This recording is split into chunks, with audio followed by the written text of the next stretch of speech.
Welcome to the Flag Bearer channel. This is Little Known Black History Facts. Please like, share, comment, and subscribe to the channel. Odessa Madre, Queen of the Underworld. Just as important to history, but often overlooked or ignored, are the outcast, troublemakers, and misfits. However, they are just as recognizable and important for their contributions to American history. Odessa Madre was one of these outcasts and troublemakers. Odessa Madre was flamboyant, rich, and one of the biggest hustlers of Washington, D.C. She was dubbed as the Lady Al Capone of Washington and Queen of the Washington Underworld. She drove around the city of Washington in an expensive Lincoln Continental valued at almost $200,000 in today's currency, and it bore the license plates with her name Madre, which is what she liked to be called. In the 1930s and 40s, she built an empire of joints that served liquor, and she operated several bawdy houses of ill repute. Odessa Madre built an empire in the 1930s, selling liquor by the shot, managing multiple brothels, and running a lucrative gambling operation. She became one of the most powerful women in Washington, D.C.'s history, all while keeping the police in her back pocket. Her headquarters was Club Madre, located at 2204 14th Street Northwest. In those days, when Billie Holiday, Duke Ellington, or Count Basie would appear there, Odessa, all 260 pounds of her, would make a grand entrance shrouded in her mink and leading an entourage of several beautiful girls for sale. Madre was a peculiar figure in her community and operated in male-dominated circles for nearly 50 years. She walked with an aura of class and sophistication, but she ran shady establishments to fuel her fortune.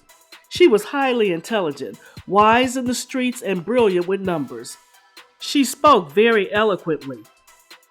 After graduating from Washington's elite Dunbar High School with honors in 1925, she began her life of crime at age 17 because she felt that crime paid well. Referring to the other students at her school, Madre was often shunned and cruelly taunted by many of them. So, she embraced a different type of crowd. She turned her skills toward bootlegging and numbers running, and that led her to becoming a formidable underworld figure. Madre was perceived as an outsider in upper-class circles. She self-described herself as unattractive. She was on the heavier side, and her flamboyant, outspoken personality rubbed many the wrong way. Yet she thrived in the criminal environment for decades, which is largely due to the fact that she grew up in a neighborhood called Cowtown, which consisted of Irish and Black. The Blacks and the Irish never fought each other, but they did fight together the kids who lived on the other side of town. These early relationships helped her crime syndicate grow into an empire because many of her Irish childhood friends went on to become the captains, lieutenants, and powerful figures who filled the ranks of the Metropolitan Police Department. Madre knew all the big-name gangsters in the city, and her connections in law enforcement looked the other way to her activities. She set aside ICE, or protection payments, and she practically ran that police department. She paid out many thousands of dollars to a former superintendent of the police and a childhood friend to stay out on the streets.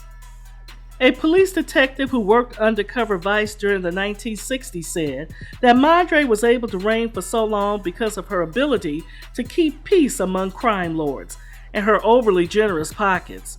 Madre loaned a lot of needy people money in the neighborhood, as well as provided contacts for gambling and drugs. She knew practically every big-time gangster nationwide. She was known as a counselor in the mob. Odessa mediated disputes between blacks and whites like a referee. She kept a lot of people from getting hurt. Odessa Madre was the most big-hearted hustler who ever worked the shadier side of the nation's capital. During her heyday in the 1930s and 40s, she was earning $100,000 a year. That's equivalent to $1.8 million in today's currency. She was running a bookie gambling business on the side. She controlled narcotics rackets. She sold bootleg whiskey per shot, and she managed up to 6 brothels at one time.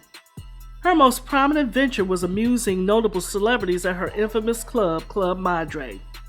She became so rich that her shopping sprees made headlines. But in spite of her nefarious enterprises, she was known to be very philanthropic. Madre supported the poor with gifts, such as clothes shoplifted by boosters and wrapped nicely for disadvantaged children, and she gave out handfuls of cash to anyone who was in need. She never really left the D.C. area, remaining within the protection of the policemen she had grown up with, and their sons who later joined the force. Towards the end of Odessa Madre's reign as mob queen, people started taking advantage of her kindness. The free passes given her from her hired help in the police department were exposed by 1952 when the Capone Committee cracked down on corruption and Madre's underbosses' funneled payments were revealed. Throughout her reign as mob queen, Madre was arrested 30 times on 57 charges and spent a total of 13 years in jail, 7 of those in federal prison beginning in 1961. She fought to keep her freedom for the next decade. She retired from the streets and died in 1990 at the age of 83. Odessa Madre, once one of the richest, most flamboyant hustlers, died penniless. Her so-called friends, and all the people she had once looked out for, managed to scrape together a mere $51 for her funeral. Her family didn't claim her body for 8 days.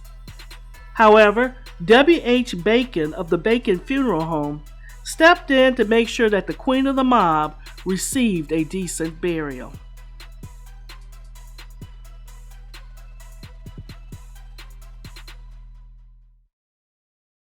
Until next time, if you like little-known history facts as I do, please like, share, comment, and subscribe to the channel. Press the bell to be notified of future uploads. Thank you for watching.